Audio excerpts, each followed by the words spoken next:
Hi, welcome back to Math 533, Topics in Euclidean Geometry.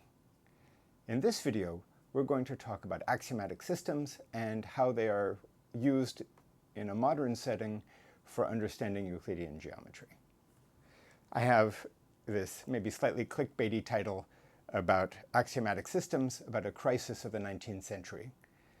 So the historical background on this is that people were very interested in Euclid's axioms.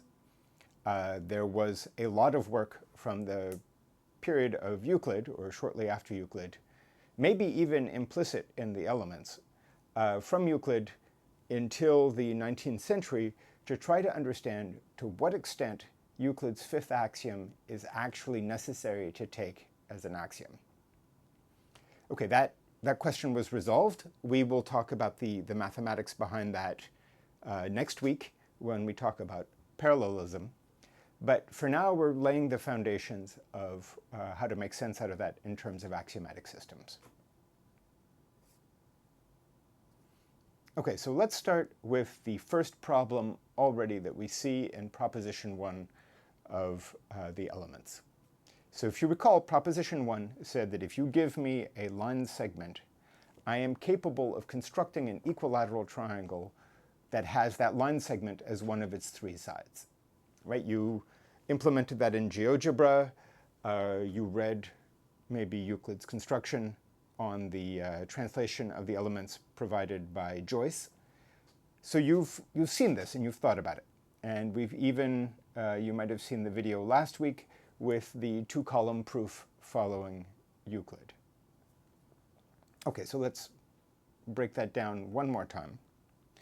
So we want to, we're given a line segment AB, and we want to build an equilateral triangle on AB, meaning we want the segment AB to be one of the sides of the equilateral triangle. Okay, so our construction, what we're going to do is we're going to take a circle centered at A with radius AB. Then with center B, we're going to draw a circle with radius BA. And I'm going to call those script CA and script CB. And then I'm going to let C be a point of intersection of my two circles. And then the claim is the triangle ABC is the object that we're looking for. Right, so if you go back, you will see either by looking at Euclid's proof or at the video I linked,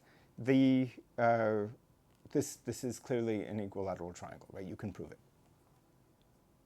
So is there anything missing in this argument? Any justification that we have not given? Let me let you think about that for a second, and then I will gradually give you a hint.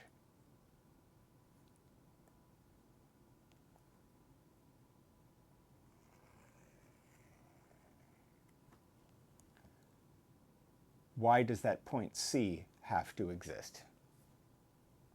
That is the fundamental problem that we have. Right? So if C exists, everything is fine. The key problem is justifying the existence of the point C. Okay, so let me repeat Euclid's 5 axioms for us. The first one says that I can find a line segment, a unique line segment between any 2 points. We can always extend a line segment to an infinite straight line. We can draw a circle with any center and any radius. Or in other words, a circle of any center and any positive radius always exists. Any 2 right angles are equal to each other. I feel like I would rather us use the word congruent, but the word congruent is a more recent development than Euclid's definitions. And this last one, right, is the famous 5th postulate of Euclid, sometimes called the parallel postulate. And it says that if a straight line falling on 2 straight lines makes the interior angles on the same side less than 2 right angles, the 2 straight lines, if produced indefinitely, meet on that side on which the angles are less than the 2 right angles. Right, so that's a mouthful. We'll double back onto that next week.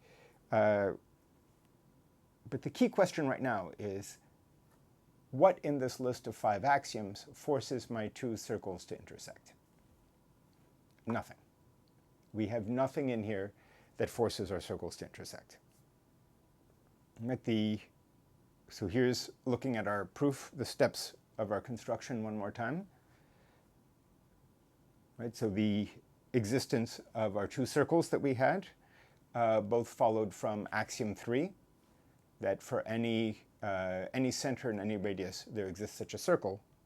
But then why these circles intersect is a question that we cannot resolve from the axioms. We need to use an intuitive argument or some implicit idea of how circles behave in the plane. Okay, so there are 2 possibilities here. Right? We don't have a proof of this fact. One possibility is that if we tried harder, we'd come up with a proof. Right? That's often the case. If you haven't solved the problem, it's that you just haven't come up with the right idea, you haven't worked hard enough, it hasn't occurred to you. The other possibility is we don't have a solution because we can't have a solution. Right? So that's the other possibility. But it's not obvious how you can decide that something is an unprovable statement. And that's really what we're saying, right? That there exists a statement that is not provable from this collection of axioms. So now we're going to make a trip back to axiomatic systems in order to understand what that means in this context, right? How can we try to show that something is not a provable statement in a given axiomatic system? This was a little bit of a recap from last week. An axiomatic system has 2 ingredients. We have undefined terms. Some people, I've noticed, call these primitives of the axiomatic system. These are sort of the base objects that you're taking as building blocks for your axiomatic system. And then you have axioms that describe relationships between the undefined terms. Okay, then we talked about the model of an axiomatic system. So a model is one where we give an interpretation of the undefined terms. So in other words, we define what they mean. And then we verify that the axioms of our axiomatic system are true statements or are theorems of the model's interpretation. And so if you want to make an analogy to a board game, the undefined terms might be player 1 and player 2, and the axioms might be the rules of the game. Then a model is an actual instance of choosing who player 1 and player 2 are. Right? So if I play a game with my daughter, maybe she's player 1 and I'm player 2. That is an interpretation of the undefined terms player 1 and player 2. Okay.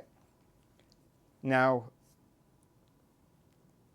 a beautiful way of showing that you cannot prove a statement in a given axiomatic system is to construct 2 models of the axiomatic system.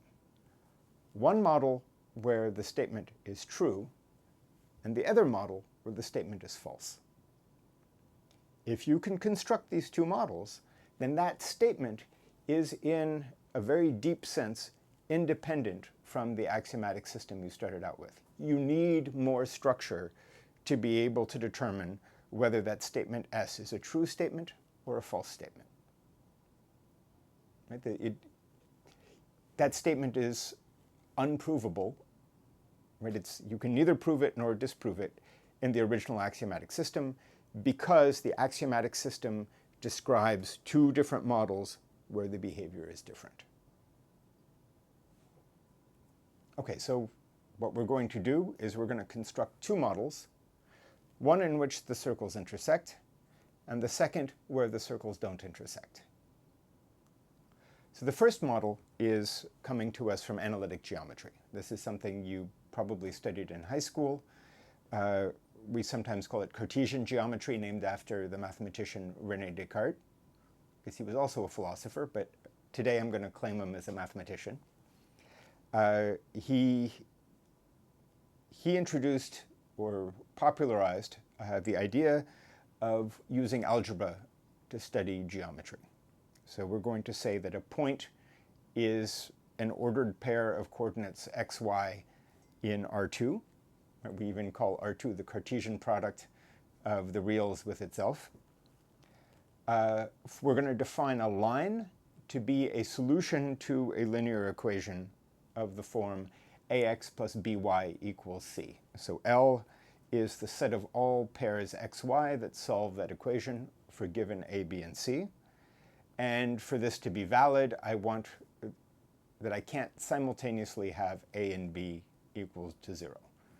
Right? So that describes all the lines algebraically in the plane. And then I'm going to do the same thing for a circle. I'm going to say that a circle is described by its equation. And its equation is this quadratic equation where I have x minus x naught quantity squared plus y minus y naught quantity squared equals radius squared. Right? So I fix a radius, I fix a center of the circle, and then all the points x, y that satisfy that equation are points of the circle. And then this last bullet point, I'm saying that a point xy is on the line or on the circle if and only if it is an element of the set of points. Right, so that's pretty tautological.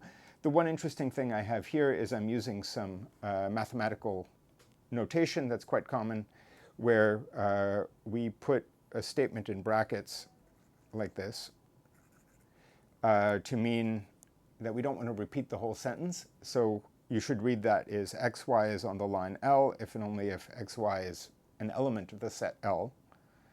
And then you can reread it a second time as xy is on the circle C if and only if the pair xy is an element of the set script C. Right? That's mathematical shorthand for avoiding repeating the same sentence twice.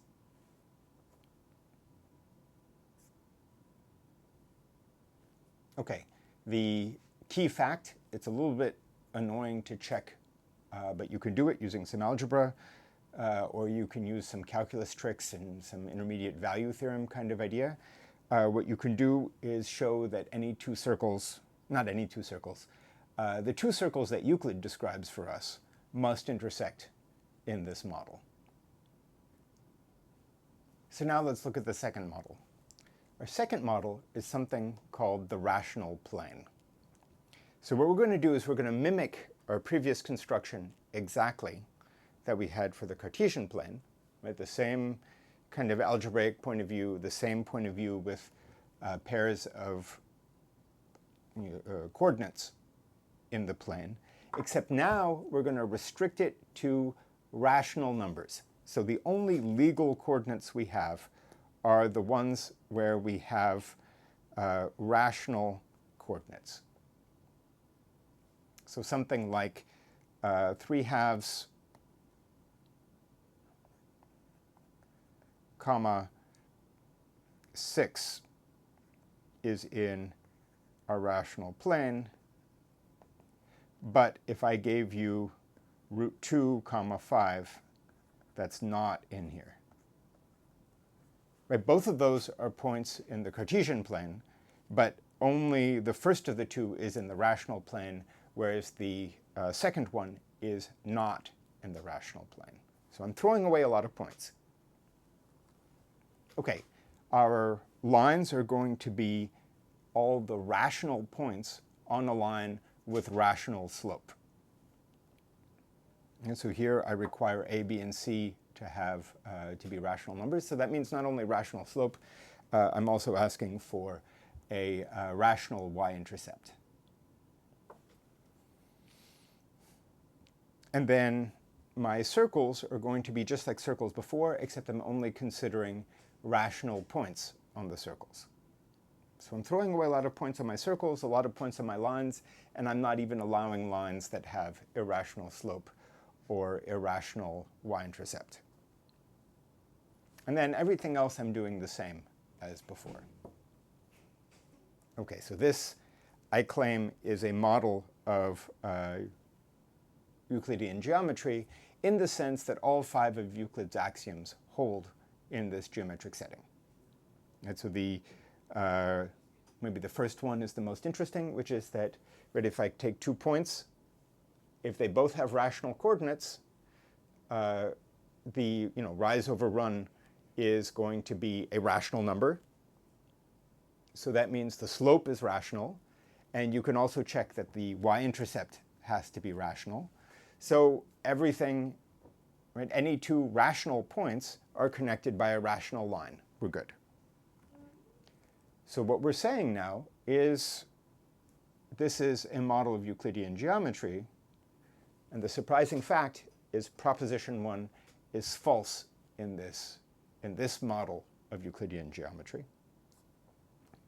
So here's my picture. I'm going to take A and B to be the points 0, 0, and 1, 0. Right? Those are 2 points in my plane, in my rational plane.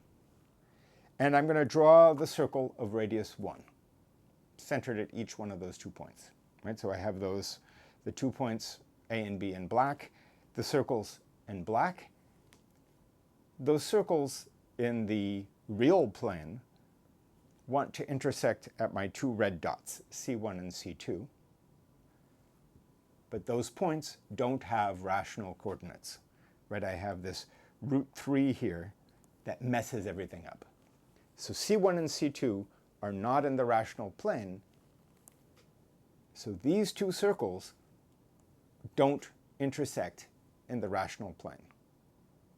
So seen as rational circles in the sense I just defined, they do not intersect.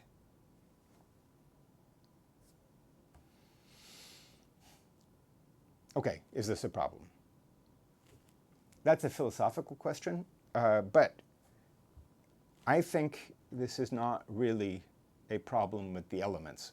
Right? It's maybe a problem with our shoehorning it into a modern framework, but it's not a problem with the elements, right? Because Euclid was coming at this problem as part of a tradition of doing geometry, maybe even as an empirical science, whereas this 19th century perspective that we're bringing to it of axiomatic system is pulling it away from this empiricism and turning it into something more abstract. And so in that sense, this is an ahistorical complaint that I'm making about Euclid. Right, so this is, as I say here, it's a problem of superimposing contemporary mathematical logic on Euclid. Right, so there's a 2,000-year, more than a 2,000-year gap in perspective on what's going on. Okay, so I'm going to quote something here from Through the Looking Glass. Lewis Carroll was the pen name of a mathematician named Charles Dodgson. And he has a lot of these, I'm going to call them Easter eggs, in the Alice books. So both Alice in Wonderland and especially in Through the Looking Glass, where he takes some pot shots at what's now become mathematical canon, because he was, of course, contemporary with the development of these ideas that led to mathematical logic. Right? So group theory was getting formalized around that time, various ideas like this. So they're very pressing issues of the time when he was writing these books. So here's a famous scene from Alice Through the Looking Glass, where Alice is talking with Humpty Dumpty. And when I use a word, Humpty Dumpty said, in rather a scornful tone, it means just what I choose it to mean, neither more nor less. The question is, said Alice, whether you can make words mean so many different things. The question is, said Humpty Dumpty, which is to be master? That's all.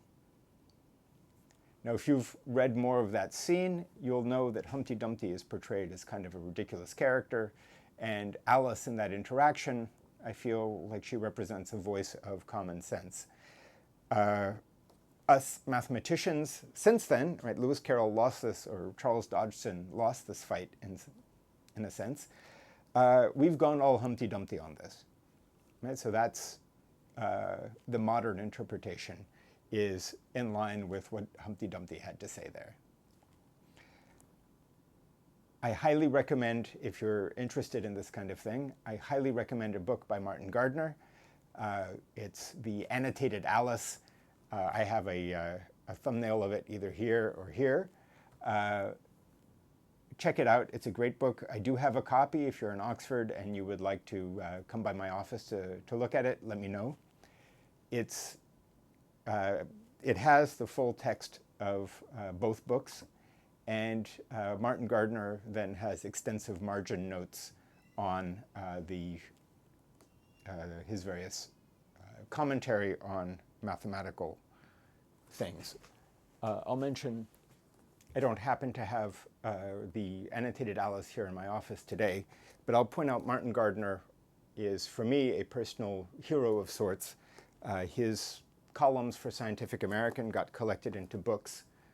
So I'm too young to have read his columns in Scientific American, but these books were a key formative part of my eventually becoming a mathematician. So these are fantastic books. If you have a high school student who loves mathematics, I highly encourage you to recommend Martin Gardner's books to them.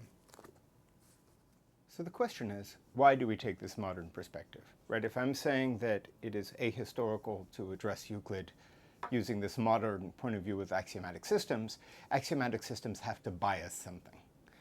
And one of the things it buys for us is it allows us to address two classical problems very effectively and very effectively. And these two classical problems that have motivated centuries of work in geometry. The first one is what objects can you or can you not construct using compass and straight edge? And that's a classical construction problem. We'll talk a little bit more about it later in the semester. Also, some of you may want to do a graduate project on that for the end of the semester. And then the other question that's of classical interest is Euclid's fifth axiom independent of the first four? If you remember Euclid's list of axioms, that fifth axiom is very complicated to state. It is by far the most complicated of the five axioms.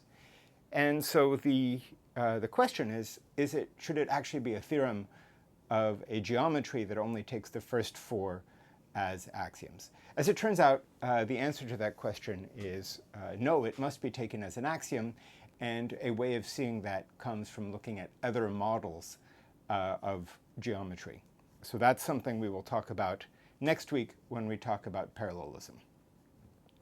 Okay, and then the other key thing, right, is we're studying geometry to some degree as a scaffold or to get us towards the modern understanding of mathematics. So from that point of view, axiomatic systems are an important foundational idea that underpin a large amount of contemporary mathematics. Okay, so there are multiple ways that people have proposed to stick an axiomatic system structure onto Euclidean geometry. This was a project that people started working with in the late 1800s. And I'm going to point out three sort of deeply influential and deeply important perspectives that people have taken. So the first, I believe the first major axiomatization of Euclidean geometry that was done completely was done by Hilbert in 1899. And he takes as axioms things that are as close as possible to what's in Euclid and includes some pieces of things that are maybe intuitively obvious to Euclid, but that Euclid implicitly assumed.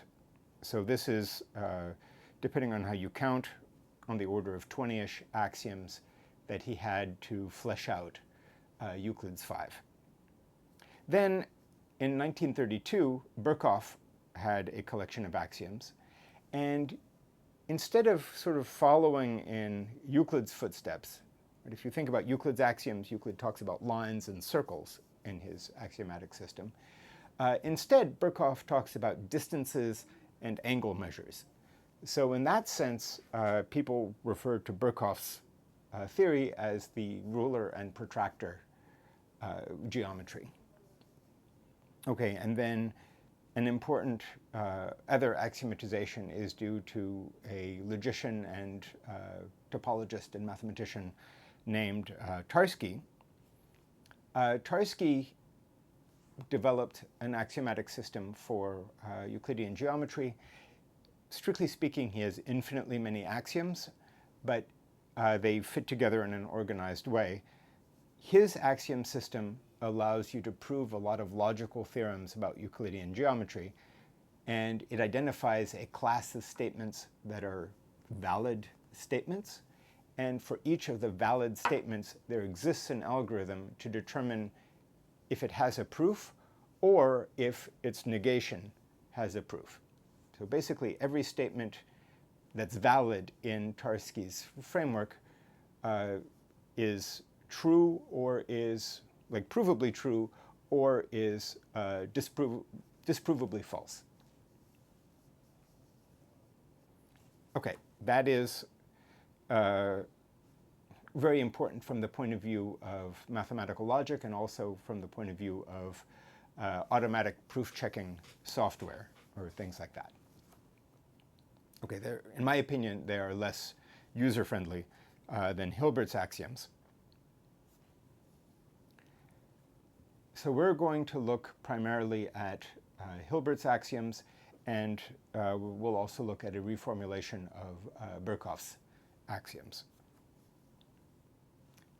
So let's talk a little bit about Hilbert's axioms. So let me start here with this lovely picture of David Hilbert. He was a hugely influential mathematician with long-lasting reach over 20th century mathematics. One of his deep contributions was a list of 23 problems for the 20th century that he published in 1900. There are a bunch of things named after him. Hilbert's space in functional analysis is named after him, and Hilbert's scheme, which is something in algebraic geometry, that's also named after him. If you've done any physics, Hilbert spaces prove incredibly important in the study of quantum mechanics. So the key ideas of Hilbert's axiomatization are that betweenness is a concept that Euclid uses all the time, but that he did not formalize. So this was an observation originally due to the mathematician Pasch from 1882. And the idea is that if you have 3 points on a line, precisely one of them is in between the other two. So in this picture I have here, B is between A and C. Okay, and then he also has some axioms to address continuity. Euclid notably uses continuity secretly, for instance, in that proof of proposition 1, to say that those two circles have to intersect. And then there's one more sort of subtle point that Euclid proves the side-angle-side triangle congruence theorem by making some argument of superposition, where you superimpose one triangle on the other triangle.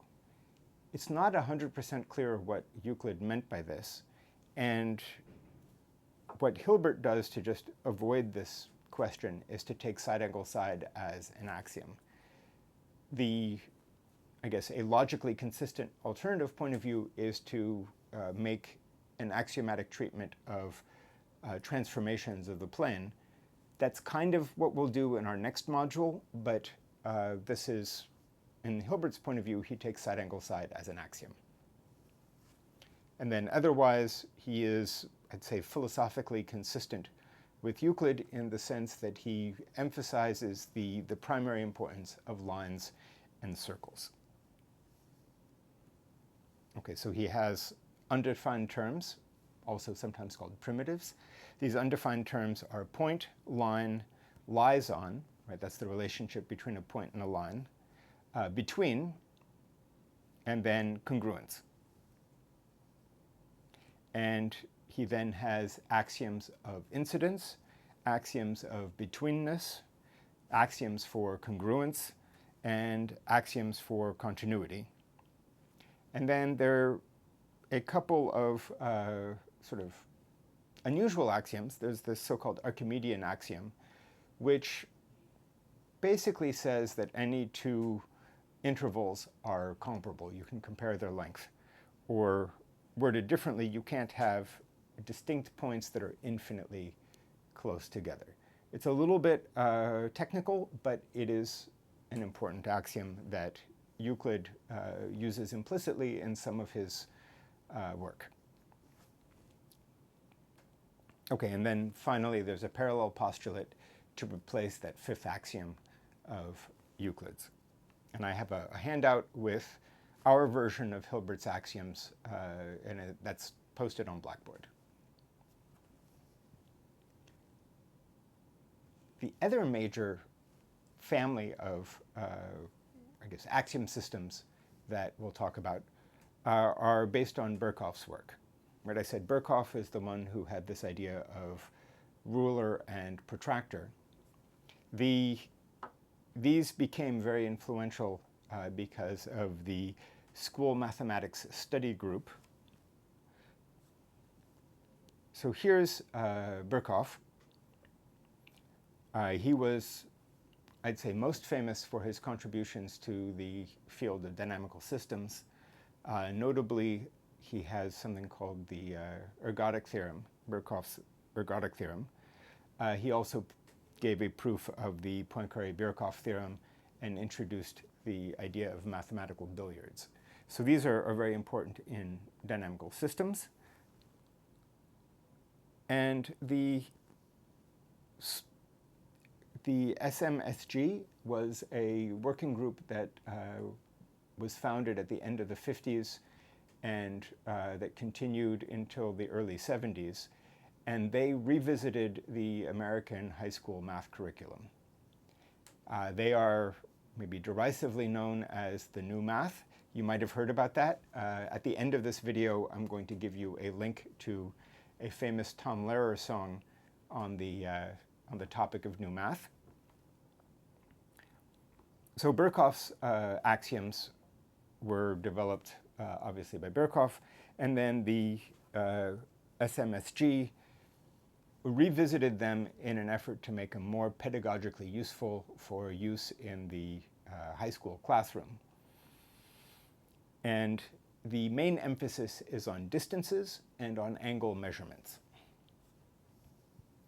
So here the undefined terms remain point, line, lie on, those are the same.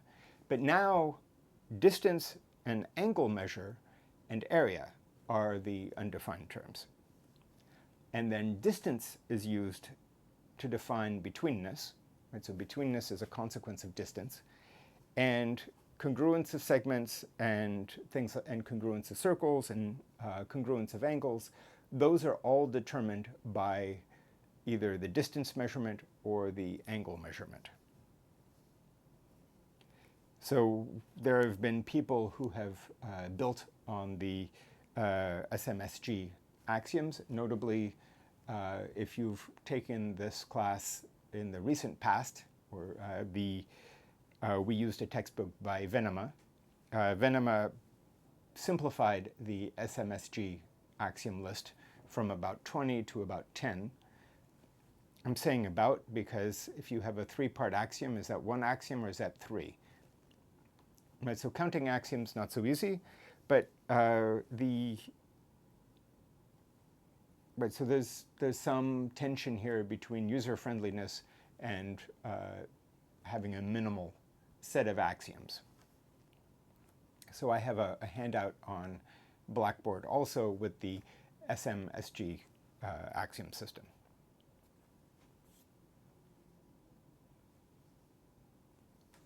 Okay, so that's it about our intro to these axiom systems. In our next video, we're going to see how to prove some of the triangle congruence theorems coming out of these axiomatic systems. Happy mathing. And be sure to check out my links to the videos on the Tom Lehrer New Math song.